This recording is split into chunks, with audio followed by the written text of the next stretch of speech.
Welcome to you all, and thank you for joining and actively participating in this session on a topic that will be decisive for the future of humanity. That is, our ability to make decisions. We have two Nobel Prize laureates with us, Brian Schmidt and Saul Perlmutter, as well as thought leaders representing different sectors from Asia Pacific, the region, and beyond. The Nobel Prize is awarded each year to the ideas that confer the greatest benefit to humankind. This is a unique purpose. The Nobel Prize has been awarded for 123 years. From Martin Luther King to Nelson Mandela, the laureates are people and organizations who promote democracy and freedom and who work tirelessly to improve decision-making. In 2021, the Peace Prize was awarded to two journalists, Maria Ressa and Dmitry Muratov, risking their lives to protect democracy. They face violence, intimidation, and death threats for supporting fact-based journalism. Maria Ressa has worked tirelessly to expose the risk that social media, not least Facebook, entail for democracy in the Philippines. We are at a pivotal moment in history, with the emergence of generative AI and wars fueled by propaganda. At a time when we need strong and resilient democracies to solve complex global problems, such as climate change, we're seeing a decline in democracy. Approaching 2024, a year of decisive elections worldwide, we're distracted by social media, designed to be flooded by chaos. This is a threat to societies and a threat to human progress. As an organization, we want to use our convening power to bring people together to discuss these global challenges. A few weeks ago, we held our Nobel Prize Summit in Washington, D.C., focusing on misinformation and disinformation and what to do about this huge challenge. In Brussels next year, we will host a Nobel Prize dialogue on decision-making, democracy, and the role of science. And in Sydney next September, we will host our first Nobel Prize dialogue in Australia, which today's discussions will feed into. So this session is part of a much bigger vision. The approach of building upon events is new for us, going step by step, and this will take us to unexplored places. This is why we're so excited by the process we're starting here today. We want to collect ideas, identify the key challenges, and explore solutions. And then we'll spend a year digesting and exploring further before taking this to the next level. Again, thank you all so much for joining us today and dedicating your time to thinking together, allowing ideas to meet and to grow. Thanks everyone involved at Global Access Partners and Nobel Prize Outreach for a great team effort, to Lars Grönstedt for advice, to our Nobel International partners, 3M, ABB, Capgemini, EQT, H2 Green Steel, and Scania for your support. With this, thanks again, and I'm very pleased to hand over to Catherine Fritz-Kalish. Thank you, Laura. It has been such a pleasure working with you and the whole Nobel Prize Outreach team over the last year. I'm Catherine Fritz-Kalish, Managing Director of Global Access Partners. And while we are dialing in from many different places, in fact from 16 different countries, I'm here in Sydney, Australia on Gadigal land and would like to acknowledge the Gadigal people of the Eora Nation and pay my respects to elders, past and present. On behalf of the team at Global Access Partners and Nobel Prize Outreach, I'm thrilled to host you all. The future of decision making. Why are we focusing on this topic? Because the choices we make decide our fate and our future, and that process is largely not understood. The future of decision making is one of collaboration, of data-driven insights, long-term thinking, and adaptability. As we embrace the transformative power of technology and the collective intelligence of diverse perspectives, we have the potential to make wiser and more impactful decisions. Shaping a future together where decision-making becomes a truly democratic and inclusive process will empower us to create a better world. So this event has been 12 months in the making, with the express aim to turn our discussions today into actions in the future. The GAP second track process will enable this journey. From today's meeting, we'll build a task force that Global Access Partners will support, and through these, we will implement some of the recommendations you have come up with. Together with our academic partners, the Australian National University and the University of New South Wales, and local industry partner Luminous, and with guidance from our steering committee made of global experts, we look forward to a long relationship with all of you. We thank you for your participation, your enthusiasm, and your support. And it's now my honour to introduce Professor Brian Schmidt, Vice Chancellor of ANU. Professor Schmidt is a Nobel Laureate in physics for making the startling discovery that the expansion rate of the universe is accelerating. Fellow of the Australian Academy of Science, the United States Academy of Science, and the Royal Society, he was made a Companion of the Order of Australia in 2013. Brian, thank you for the role you play in bringing Nobel Prize Outreach to Australia and for your ongoing support of Global Access Partners over many, many years.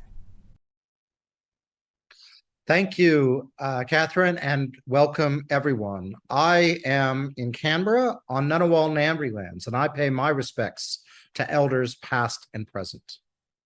So, I'm a physicist married to an economist. I'm deeply connected to the notion of exponential growth. This is where the rate of change, how something grows, is proportional to how something big it is. For my wife, this is known as inflation. It's also at the core of the nuclear reactions that drive the exploding stars we call supernovae that I and Saul Perlmutter, who we'll hear from next, study. The world has become used to exponential growth during COVID, where the more people who have COVID translates to more people getting COVID. In all these cases, the exponential growth happens until something changes or typically breaks. In the case of economic inflation, these days, reserve banks intervene, raise interest rates, and slow down the creation of money. Eventually, the inflation has nowhere to go, although it's not very pleasant, as all of us are finding out right now. For supernovae, nuclear reactions happen at an increasing rate until almost the entire star is burned through nuclear fusion, and the reactions have to stop. It just runs out. And for COVID, the transmission slowed down with a combination of people isolating themselves, or for those who did not, they got the disease and either got very, very sick and died or gained immunity. A feature of pure exponential growth is that the doubling time is constant over time. And that doesn't sound special, but it is much faster than most things we are used to in life. Something is not really important, and then bam, before you can react, it has overwhelmed you. In 1804, after 100,000 years, the Earth reached 1 billion people. 126 years later, in 1930, it had doubled in size to 2 billion. In 1974, 44 years later, it doubled again to 4 billion, and last year it doubled again to 8 billion in just 48 years. So the Earth's population has exponentially grown since 1930, with a doubling time of approximately 45 years, with 3 doublings, a factor of 8 in 220 years. But humanity's water consumption has, during those 220 years, not doubled 3 times, it had doubled 4 times. That's an increase of 16. And energy consumption, well, that's doubled 5 times over that same period. That's a factor of 32 times increase. And these are significant numbers because we have gone from humans not having too much of an effect on the Earth system pre-1950 to our population and its consumption affecting the planet and us as well. That is, the Earth cannot obviously support another doubling in size of us, and it is not clear without major technical advances it can support our current size indefinitely as well. But on the other side, human fertility is taking a nosedive as education and income increases around the world. And it seems quite likely the Earth's population will peak in the next few decades. But the results will be highly uneven. The advanced economies, which are highly consumptive, will decrease in population, with all of the growth happening in the poorest countries. And while this will likely slow the growth of consumption of the Earth, consumption still seems set to grow for a while, further taxing the Earth in the decades to come. And based on human history, we should be worried. How much the emerging economies can remain stable facing changes in climate, sea level, water resources, and environmental degradation is unclear. But clearly there are risks of large-scale instabilities in the developing world that might lead to famine, conflict, and mass migration. But the world's advanced economies are also heading into uncharted waters with huge demographic shifts, where the ratio of workers to dependents seems likely to drop precipitously, potentially leading to a pressure of maintaining standards of living, and where there will be dramatic shifts of economic power away from older advanced economies to younger emerging economies. These types of forces have historically created political instabilities that have led to conflict. Now, with all that, I do not believe our situation is hopeless. While it is difficult to guarantee everyone on the planet will be better off than their parents, sort of the panacea that has been true for most of the world over the past 75 years, which has, of course, been the most peaceful in recorded historical times, human ingenuity and technology are growing exponential as well, and much more quickly. Moore's law has seen the doubling time for most computational technology set at 2 years. So there has been a 10 million time increase in computational power just since 1970. The amount of solar energy per dollar you get has doubled every 5 years since 1975, or that's more than 1,000 time increase since 1970. And revolutions are happening in biology as well, where we can sequence DNA 1 billion times more cheaply than in just the year 2000. And thanks to CRISPR-Cas9, synthesize any DNA sequence we want cheaply to study, modify, and even now create life. This technology has the potential to deliver energy, food, and really all of the things we need to increase the carrying capacity of the Earth to accommodate the 10 billion people we are likely to have on it by mid-century. But this technology also has a dark side. After World War II, it was only the exponential runaway of nuclear chain reactions that really posed a self-delivered existential threat to civilization. And that threat remains and is at least as big now as it has ever been, even at the height of the Cold War. And there are new technological threats. The advances in AI are unsettling. Massified smart weapons, like something from a Star Wars droid army, are now seemingly possible and starting to emerge in the conflicts around the world.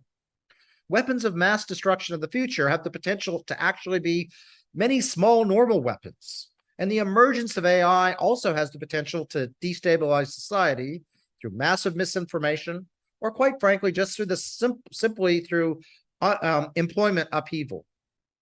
The creation of lethal biological pathogens already seems possible, and the militarization of this new technology seems ripe to occur given the current state of knowledge.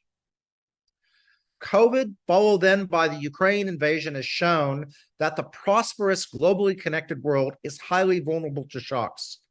And we have so many sources of new shocks from climate change, environmental degradation, disruptive and potentially destructive technology, not to mention the large demographic and geopolitical changes, we need to be worried. How does humanity manage the inevitable shocks, use our rapidly increasing technological prowess so that we can live happily on an Earth that I'm sorry to say is not getting any bigger, and avoid using the increasingly large number of technological possibilities for our own mass destruction? Well, we need to act collectively as a globe and make good decisions. Decisions not just around the short-term political needs of each of our nations, but decisions that work for the global system of humanity for decades to come. And there is a path where we transition to a low-carbon world, where new technology provides the education, food, energy, and other products that each human needs to be well, and to not take away more than Mother Earth can provide. Where the population of the world starts to decline, and the future concerns are much more about getting our fertility up, not down. But it will require collective decision-making where nations work together, and for many rich people to give up a little bit so humanity can prosper. And war, we cannot stay on the path to sustainability with war. So we must make sure that no more wars ever start. I honestly do not know how to get global collective decision-making, but today's event is a chance to take a step in that direction. What I do know is that we have reached the limits of expansion of humanity without collective decision-making, and we are seeing a world that will either change or break. So Sol and my Nobel Prizes were for discovering the accelerating expansion of the universe. The universe is exponentially expanding, doubling in size every 10 billion years. The universe, it turns out, is the one thing that can double forever without breaking. But let's never forget that this is not true for us. Thank you. Brian, thank you for that introduction and that welcome, and also for framing the discussion for us today. It really is inspiring. And I'm sure that during session one discussion, many of the participants will have questions for you to answer. It is now my pleasure to introduce Taulupapa Brenda Heather-Latu as session one chair. Brenda is former Attorney General of Samoa. She's also a director of the International Centre for Democratic Partnerships. Brenda is the Honorary British Consul to Samoa and is also a serving World Rugby Judicial Officer and chairs the Oceania Rugby Judicial Committee. She's also a board member of Habitat for Humanity New Zealand and holds the chiefly title of Taulupapa from the village of Whakapoa, Sawhatulawhai in Samoa. Brenda, thank you for your friendship. Thank you for being chair of this session and for the incredible work that you've done with the International Centre for Democratic Partnerships over the last 5.5 years. It's a pleasure to have you here, and we're grateful that you are chairing. Thank you.